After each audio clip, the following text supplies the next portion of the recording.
ప్రస్తుతం మనము ప్రజాభవన్ దగ్గర ఉన్నాము. ఇక్కడ పోలీసులు భారీ బందోబస్తు ఏర్పాటు చేశారు. ఇప్పటికే చూస్తున్నాం మనం ఇక్కడ ప్రత్యేకంగా ఒక పోలీసులు ఇక్కడ శిబిరం కూడా ఏర్పాటు చేశారు. మెయిన్ రోడ్ మీద చూసుకుంటే మొత్తం ఇక్కడ పోలీస్ బలగాలు దాదాపు 3 నుంచి 4 DCM వ్యాన్లు డిప్లాయ్ చేశారు. దాదాపు ఇప్పుడు ప్రస్తుతం ఒక 60 నుంచి 70 మంది వరకు కూడా పోలీస్ సిబ్బంది ఇక్కడ పహారా కాస్తున్నారు. ముందస్తుగా రైతులు వస్తే ఇక్కడ ప్రొటెస్ట్ చేస్తే వాళ్ళని లిఫ్ట్ చేయడానికి కూడా పోలీసులు సిద్ధంగా ఉన్నారు. అయితే ప్రస్తుతం ఇప్పటికే కూడా కొంతమందిని పోలీసులు రాష్ట్ర వ్యాప్తంగా నగర వ్యాప్తంగా వివిధ పోలీస్ స్టేషన్లలో కూడా అదుపులో తీసుకున్నారు. అయితే రైతులు కూడా వారిని పోలీసుల అరెస్టులని ఖండిస్తున్నారు. తమకు రైతు రుణమాఫీ చేయమంటే మమ్మల్ని ఎందుకు అరెస్ట్ చేస్తున్నారంటూ కూడా రైతులు తీవ్రంగా వాపోతున్నారు.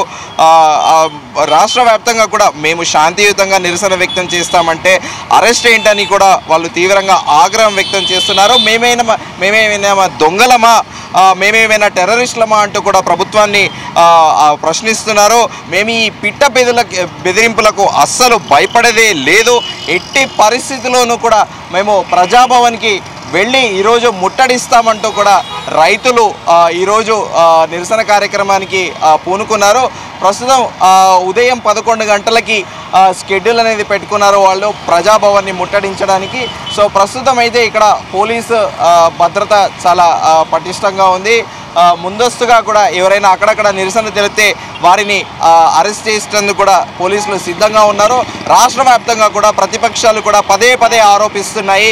రైతు రుణమాఫీ ఇప్పటి వరకు పూర్తి స్థాయిలో ఇంప్లిమెంట్ అవ్వలేదని కూడా అటు బీఆర్ఎస్ పార్టీతో పాటు బీజేపీ నేతలు కూడా పదే ఆరోపిస్తున్నారు. దానికి ప్రభుత్వం కూడా వ్యవసాయ శాఖ కొద్ది వారాల కిందట కీలక ప్రకటనలు కూడా చేసింది. రైతులు ఎలాంటి ఆందోళన చెందవద్దు, సాంకేతిక సమస్యల వల్లనే ఇంకా పూర్తి స్థాయిలో రుణమాఫీ కాలేదు, దానికి సంబంధించిన మండల అధికారులను సంప్రదించి ఆ టెక్నికల్ ఇష్యూస్ ఏవైతే ఉన్నాయో వాటన్నిటిని కూడా సరి చేసుకోవాలని, ఆ 2 లక్షల రుణాలు ఎవరైతే రైతులు ఉన్నాయో వారందరికీ కూడా రుణమాఫీ చేస్తామని ప్రభుత్వం చాలా స్పష్టంగా చెప్పింది. అయితే కొన్ని సాంకేతికంగా టెక్నికల్ ఇష్యూస్ ఉన్నాయి. 2 లక్షల పైగా రుణాలు తీసుకున్న వారు బ్యాంకుకి ఉదాహరణకి 2,70,000 80,000 అలా తీసుకున్న వాళ్ళు ఆ బ్యాలెన్స్ ఏదైతే 80,000 ఉందో అది పూర్తిగా పే చేస్తే ఇమీడియట్గా 2 లక్షల లోన్ వేవ్ అవుతుందని కూడా ప్రభుత్వం ప్రకటించింది.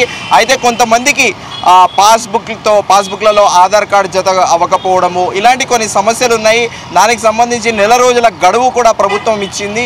ఆ 1 రోజుల తర్వాత ఖచ్చితంగా ఆ సమస్యలు ఏవైతే రైతులకు సాంకేతిక సమస్యలు ఏవైతే ఉన్నాయో ఆ గవర్నమెంట్ ఆఫ్ ఇండియా ఇష్యూ చేసిన any identity card, Aadhaar card కానీ ఓటర్ ఐడి కానీ ఎనీథింగ్ అది పాస్బుక్కి జత చేస్తే డెఫినెట్గా కూడా రైతు రుణమాఫీ చేస్తామని కూడా 1 రోజుల పాటు సమయం కూడా ఇచ్చింది. సో ప్రస్తుతం అయితే ఇక్కడ ప్రజాభవన్ దగ్గర అయితే పోలీసులు ఉదయాన్నే ఇక్కడ చేరుకొని భారీ భద్రతను అయితే పోలీస్ అధికారులు ఏర్పాటు చేశారు. ఒక IPS అధికారి కూడా నిరంతరం ఇక్కడ పర్యవేక్షిస్తున్నారు. సో ఇది ప్రస్తుతానికి ఇక్కడ గ్రౌండ్ రిపోర్ట్ ప్రజాభవన్ దగ్గర. మరి కాసేపట్లో ఇక్కడికి రైతులు రాబోతున్నారనేది కూడా మనకు అందుతున్న ప్రాథమిక సమాచారం. వీడియో జర్నలిస్ట్ హేమంత్తో శ్రీచరణ్, ప్రజాభవన్.